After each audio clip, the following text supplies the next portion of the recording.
Hi and welcome to Healthy Living. We are here today to introduce our physicians with Kelly Presnell, Director of Marketing at Hilton Head Hospital. Thank you for joining us. It's always fun to talk with you.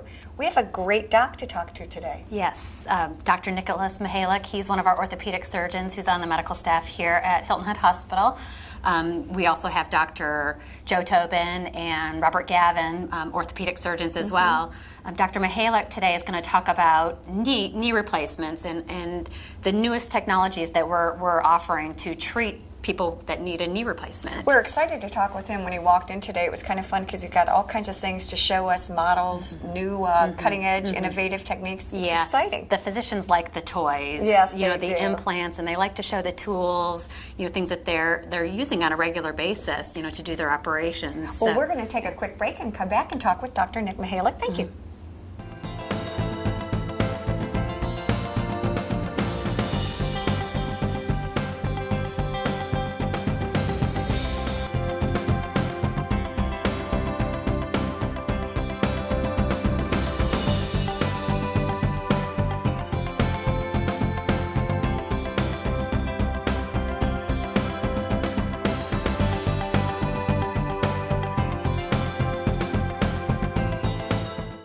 We went to the emergency room, and thank heavens we did. They discovered that I had 2 totally blocked arteries, and I ended up having double bypass open heart surgery. Well, I stayed in the hospital for just a few nights. To the staff at Hilton Head Hospital, I would express the deepest gratitude that I possess. They literally, quite literally, saved my wife's life.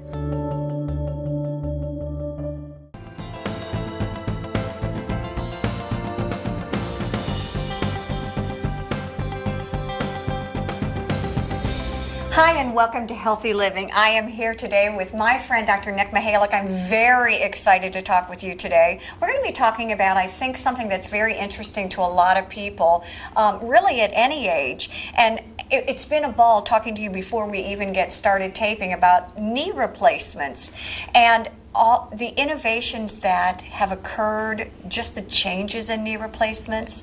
It's absolutely fascinating. And Dr. Mihalec today is going to take the opportunity to allow us sort of to see inside what goes on during a knee replacement. Thank you for joining us. You're welcome. Talk to me a little bit, if you will, before we get started about the prevalence of knee replacements. Are there different kinds of knee replacements, and what causes that? There are a whole knee replacement where all the surfaces of the kneecap, the end of the femur, the tibia bone, gets resurfaced with metal and plastic, and then there's half knee replacements where you're only worn out one side and you only need to get half of it replaced. Is it just good old age that helps our knees deteriorate, or do things exacerbate it? Mostly. Some people try to relate trauma to it, but I see many people in their 50s and 60s with old football injuries that don't have a lick of problems, and I have other people that were couch potatoes that are are worn out. There doesn't make any sense. I personally think it's probably related to your ancestors. A lot of genetic predisposition. Let me ask you a question about when to come in, when to see you, an orthopedic surgeon. Is it because of chronic pain? When do I come in? Chronic pain, stiffness, hard to get up and down stairs, keeps you up at night. Okay. Those kind of things that we can actually address, and there's varying degrees of what we can do. Some people will even have an isolated episode where the knee will swell up and it's just an inflammatory process, and we can take the fluid off and put some medication in and it goes away. Other times we see people that are going through a cascade of losing the cartilage in their knee, and no matter what we do, it doesn't help, and most people fall somewhere in the middle. In between. Yeah. Are there, when you get a pain in the knee, are you going to feel it in a specific area, or there are different areas you can feel it in? Well, if you have an injury or you wear out the inside, you'll feel it on the inside, and the same with the outside. Okay. Most people kind of feel, with arthritic changes, they feel an ache, and this ache comes and goes. There is something to the old wives' tale about the weather changes. My rheumatism tells me it's going to rain. It turns out that some crazy person did a study where they put pressure transducers inside people's bones and measured the atmospheric pressure. And in arthritic joints, they ached whenever we were going to get a storm. Oh, it's so interesting. It's the pressure difference that does it, and that's why people can predict that it's going to rain. When I come into you with aches and pains in my knee, how do you make that assessment? Are there a series of or battery of tests that you go through? Sure. Mostly, if I'm not concerned about this being a inflammatory arthritis or what we call autoimmune like rheumatoid, that requires some laboratory testing. The best test is an X-ray, and for knees, stand-up X-ray, because with your weight on it, if there's no joint, then it shows up. Sometimes if you lay down and get an X-ray, it shows that you still have a joint left when you really don't. Oh, interesting. Now, all right, let's talk. We've got all kinds of things to show you today, so bear with us. It's going to be pretty interesting. Show me what I am holding now, if you will. This, we get to the point where you need a knee replacement. Okay. And ordinarily, we go ahead and make an incision and expose the ends of the bones. And then we have to make decisions on how to make the cuts to shape the bone to take the prosthesis, but also alignment is absolutely critical, because we don't want you too loose on one side or the other. That'll lead to failure. We don't want you too tight so that you can't bend it. And all these things are up to the surgeon's skill and training. And it usually involves a rod that goes into the marrow cavity of the femur and down into the tibia. So it's a fairly big operation. It's a big operation. What we are doing, what we have available at Hilton Head now is high-tech procedures to eliminate some of the surgical steps, plus give us the perfect knee every time. You're excited about this. This is good. What we have here, this is plastic. Okay. This is a computer-generated model of a patient that had a surgery recently. This is actually, he underwent a MRI scan All right. of the entire leg from the ankle to the hip, and that's how we get what angles to put in. I don't know if the camera can show. It shows where the line shows where the cut should be, and it's critical to how you align that for the overall alignment of the leg, and it's critical for longevity. Is this an actual patient model that is from the MRI? Yes. Okay. This is a model of his. This is done by the processor who makes a model of his bone, and then I get to look at it on my computer and decide the optimal size. They initially pick a size, and this particular fella, they picked size 68, which meant 68 millimeters, and I decided that a size 70 would better fit him, and so I can fine-tune it. Really customize it to each patient. It's absolutely customized, and without having to make the alignment myself, we can save about 20 minutes of surgical time.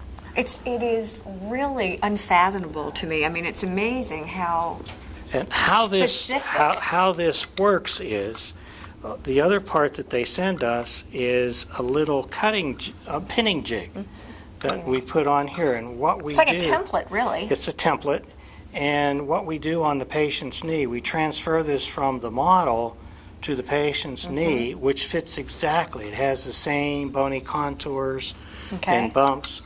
And then what we have is we can put pins through here, which will set our cutting jig just right. Perfectly. Perfectly. Perfect angles. And the same with the other side of the knee. Here, I don't get to be. This is my favorite thing to do.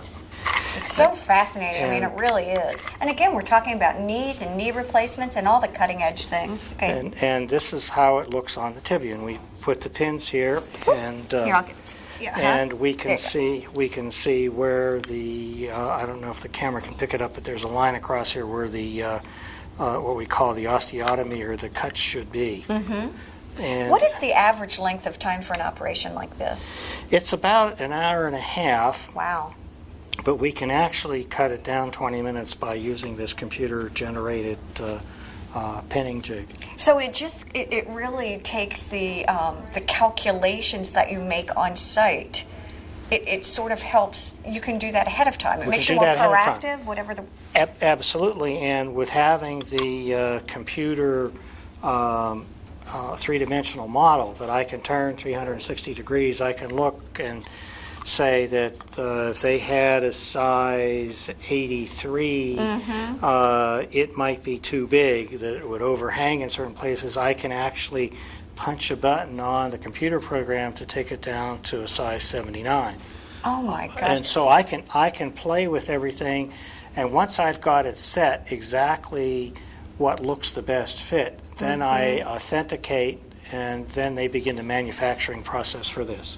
Oh my gosh. This- Now, once it is set into place, and that is when recovery begins. Yes. And what is typical protocol for recovery from a surgery like this using this? It's not a whole lot different than others, but you're in the hospital about 3 or 4 days. Okay. And some people have a great experience and are out a little bit sooner, but that's about the average. And the goals to go home and what therapy is done for is for you to be able to take care of yourself. Okay, so it's activities of daily living that really Activities. we're looking for. Be able to get up and down without anybody lifting you, to Toilet go yourself. toilet Yeah, yourself, yeah. take a shower, and all that kind of stuff. I'll tell you what, it's so fascinating. We're going to take a quick break. Once again, we're talking with Dr. Nick Mihalec. We're talking about knees. We're going to come back and look at a whole nother set and way of doing knee replacements. Stay with us. We'll be right back here on Healthy Living.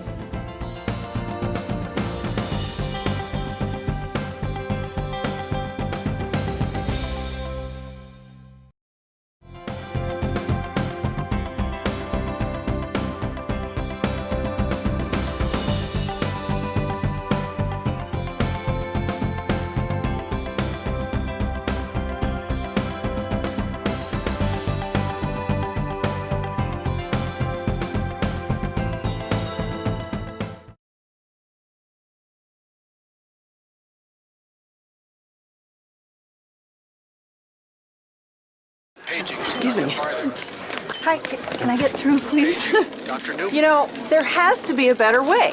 A way to skip the ER waiting room. Like this lady over here. All she did was log on to inquicker.com to hold her son's place in line. Now they can wait at home and skip the ER waiting room. Now, which would you choose? This Dr. Joyner. or this? Hold your place online at inquicker.com and skip the ER waiting room. Ooh, is that hot cocoa? Oh, help yourself. Hilton Head Regional Medical Center is located at 25 Hospital Center Boulevard. When traveling east on William Hilton Parkway, make a left-hand turn on Beach City Road, and the next left, Hospital Center Boulevard will be located just past the Hilton Head Library. Coastal Carolina Hospital is located on US 278 at Exit 8 on I-95.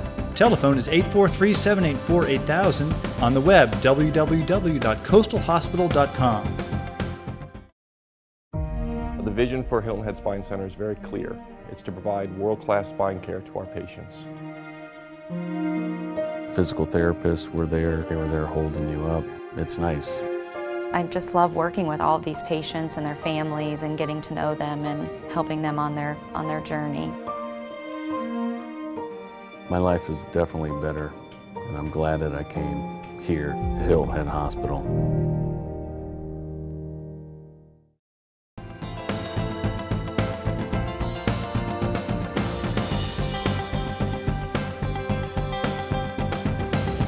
We are back here on Healthy Living. We are here today with Dr. Nick Mihalec. We're talking about lots of things about knees and knee replacements. During the break, we had a couple of questions that actually came up, and the first one was, what are the materials that are used for a knee replacement? Nearly all the materials that are used on the end of the femur, the hardware is cobalt chrome stainless steel alloy. It's a very hard metal, and it's used because it doesn't wear very much. Titanium was tried, but titanium alloys will wear right through. And on the tibia, we do put titanium because it holds a plastic insert. We can kind of see this model here, which we'll get into in a little bit, but there's a cobalt chrome steel on top of a high molecular weight polyethylene, which is held in place by a titanium plate, and the titanium moves with the bone. Titanium alloy has nearly the same material property as bone, and it gives a little bit. And what are the advantages of those two materials? The femur material, it's hard and it won't wear out. Okay. And the material property of titanium alloy is that it matches the give and flex of the bone. And you shared something about the actual pain reduction. Pain reduction is caused? What the interposition of the metal and plastic does, it puts an unfeeling object between the bones. The bone then only feels the prosthesis, and you don't feel bone grinding on bone, and the interposition of the plastic and metal is what really gets rid of the pain. So the pain initially is just from bone hitting bone and just... Before you do surgery, and that's why it just doesn't go away. Oh, and that's why activities will really aggravate it. Talk to me a little bit about this set that you have here and some of the interesting This pieces is an interesting concept which we now have available here too. Some people, especially if you're in the sub-65 age group, only have one half of the knee worn out. And we know that all these prostheses have a limited lifetime. Okay. If you're 50, even if we had a 20 or 25-year lifetime, by the time you're in your 70s or mid-70s, you're looking at another big operation. And we know that even a half knee replacement lasts a little bit less, but the advantage is you take less bone. Each time you have a knee replacement, you lose a little more bone, and there comes a time, maybe the second or third surgery before you pass, that you might not have enough bone to do it. Oh. And so we're looking for ways to spare bone. So in the younger age group, I never even thought of that. We think about the half knee replacement, and this particular technology takes even less bone than the many of the other manufacturers. This is made by Conformis, and again, we have a computer high-tech scan-derived manufacturing process. This does not just create the milieu for putting in a bunch of standard prostheses. This is the only one that's actually made to mimic the patient's own end of their bones. So it literally is customized. It's Absolutely. custom made for you, for your knee, and for whatever is ailing, if you will. Right. And again, we get a, this is what it actually can kind of look like on the computer. Like a bone spur. And what we have here is an initial picture, and the orange and the green are bone spurs. When you have an arthritic joint, Mother Nature seems to try to widen the joint to spread the load. And the Conformis people do this because we need to remove these things before we can begin our process. And once we've done that, we have to make a note of where the prosthesis is going to sit and make a line here, and we recess it in any cartilage that's left. So the first step would be to remove the cartilage that's left on the end of the bones and take out the meniscus so that we have bare bone, because what we have then is we're going to replace and rebuild in certain cases whenever Okay. the bone's worn out back to the normal contours of the knee. So you actually have to rebuild it back sometimes. Right. Sometimes things are worn down that we have to add material Interesting. to it. And when what we have then is a contoured prosthesis that is done for that specific patient. It only comes in one size, and it comes just to resurface the knee. And you can see that there's this little curve to it there. Right. Looks like a C almost. Most of the time, the standard knee replacement will be kind of oval, and there'll be some sticking out here or overhang there. But this is done perfectly for the patient. And Why is that an advantage? Just less rubbing or less air? because it's your natural knee. Because it really allows it to move like your knee would before it wore out. Okay, makes sense. And the other side of it, the plastic side, is dished out like your normal tibia would be dished out. Okay, so concave. So that this is convex and this is concave, but it's done by the computer to exactly match. And so this is available, and this is truly a minimally invasive surgery. We don't need a very big incision to do this. And there are many places that are doing these now where it's an overnight stay after you have Is your it surgery. really? Now, what kind of a recovery again for this, or what kind of pain do you feel afterwards? Is it just a matter of stiffness? Well, it's stiffness, and anytime you take a power saw to the bone, it's going to hurt for a period of time. But Makes sense. But most people are saying that two things happen. It's a little less because you're only working on half the knee. Okay. The other parts of the knee, the outside and the kneecap, are your own. So it feels normal. So this feels a little bit more normal, and the advantage in a younger person, if you only have a half a knee worn out, is that you haven't burned very many bridges. You don't really remove very much bone from the edge of the femur. The cartilage is scraped off, and this is onlaid. Which you basically said is an issue. You want to minimize. Okay. Right, and so Taking the this is bone preserving, and then when and if this wears out, you haven't burned any bridges because your resection here is not any lower. In fact, it's a little higher than you would for a regular knee replacement. So that your option after this wears out is to be able to convert it to a regular knee replacement, and it's like you did it the first time. Let me ask you a question when it comes to rehab or use of that knee after surgery. Is the goal for a knee replacement to go back to normal activities of daily living? Should I be able to walk on my treadmill again? You should be able to do all kind of treadmill activities, and as orthopedic surgeons, we used to warn against marathoning and tennis and anything where you're impact loading and sliding. And most of my patients who want to be active on the island ignore me. And much to my delight, I have not run into any specific issues with the knee wearing prematurely because of somebody being active. There are some other pretty interesting places. I know we had looked at a jig before. Can we see a couple of those? We've only got about a minute left, but just for the sake of show and tell. Okay, this is for sake of show and tell how this would be accomplished. We have several different sizes of these spacers that we put in, and we start with resecting the tibia, and this is our resection guide.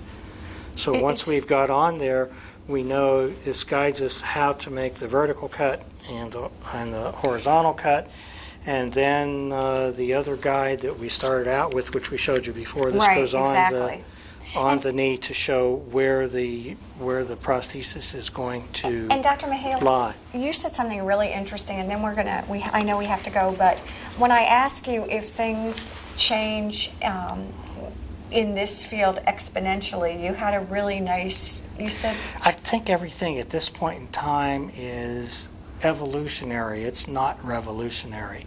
We see refinements in what we do. The basic knee prosthesis design has been just slightly modified by various manufacturers and investigators from the mid-'80s. And so it's stayed tried and true, and it's the same with hip replacements.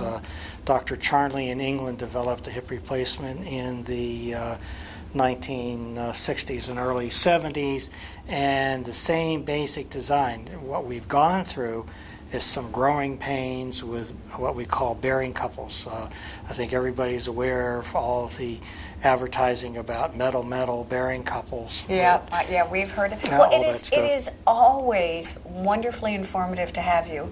We thank you for your time. We thank you for your viewing, and we will see you all later here on Healthy Living. Have a great day.